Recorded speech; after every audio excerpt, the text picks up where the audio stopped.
ప్రియమైన దేవుని బిడ్డలారా, యేసయ్య నామంలో హృదయాంతరంగం నుంచి ఈ ఉదయకాల సమయంలో మీకు శుభవందనాలండి. కీర్తనలు 127 2వ వాక్యం చివరి వరసను చదువుకుని ఈ రోజు కొరకు మనము ప్రార్థన చేద్దాం. తన ప్రియులు నిద్రించుచుండగా ఆయన వారికి ఇచ్చుచున్నాడు. ఈ వాక్యాన్ని గమనించినట్లయితే, ఇంగ్లీషు వాక్యం గాని తమిళ వాక్యాన్ని చదివినట్లయితే, ఆయన యొక్క ప్రియులకు ఆయన మంచి నిద్రనిస్తాడంట.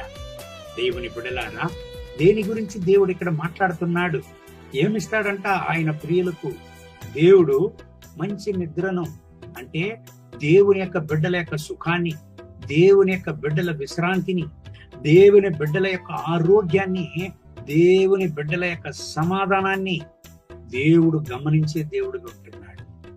అంటే దేవుని బిడ్డలు సుఖంగా ఉండడం, సమాధానంగా ఉండడం, ఆరోగ్యంగా ఉండడమే ఆయనకు ఇష్టము. దేవుని బిడ్డలారా, మత్తయి రాసిన సువార్త 11:28 వాక్యాన్ని చదివినట్లయితే, ప్రభువైన యేసయ్యనే పలికాడు, ప్రయాసపడుచు భారము మోస్తున్న సమస్త జనులారా, మీరందరూ నా యొద్దకు రండి, నేను మీకు విశ్రాంతి కలుగజేస్తాను అన్నాడు దేవుడు. దేవుని బిడ్డలు సమాధానం లేకుండా ఉండడం, అశాంతితో ఉండడం, అసంతృప్తితో ఉండడం, సమాధానం లేకుండా, నిద్ర లేకుండా ఉండడం దేవునికి చిత్తము కాదు, దేవునికి చిత్తము లేదు. కాబట్టి ఆయన యొక్క ప్రియులకు ఆయన మంచి నిద్రనిస్తాడంట, అంటే విశ్రాంతినిస్తాడంట, సమాధానాన్ని ఇస్తాడంట. దేవుని బిడ్డలారా, ఈ ఉదయకాల సమయంలో మీరు ఏ పరిస్థితిలో ఉంటున్నారు?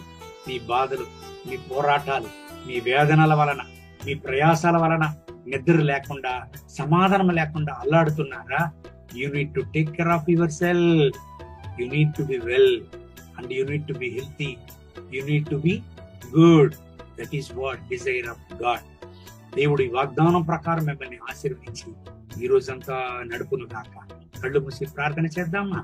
మహోన్నతమైన ప్రభువా, ఈ ఉదయకాల సమయంలో ఇదిగో ఈ ప్రార్థనలు ఏకీభవించి నాతో ప్రార్థన చేస్తున్న నా ప్రియమైన దేవుని బిడ్డల కొరకు ప్రార్థన చేస్తున్నాను. వీళ్ళను ఆశీర్వదించండి, వీళ్ళకు సమాధానం ఇవ్వండి, వీళ్ళకు ఆశీర్వాదమైన ఆరోగ్యమైన మంచి నిద్రనివ్వండి నాయన. మీ రక్త కోట్ల వీళ్ళను దాచుకోండి. మీ కృపా ప్రసన్నత అప్రవితంగా వీళ్ళపైన దిగువచ్చును గాక.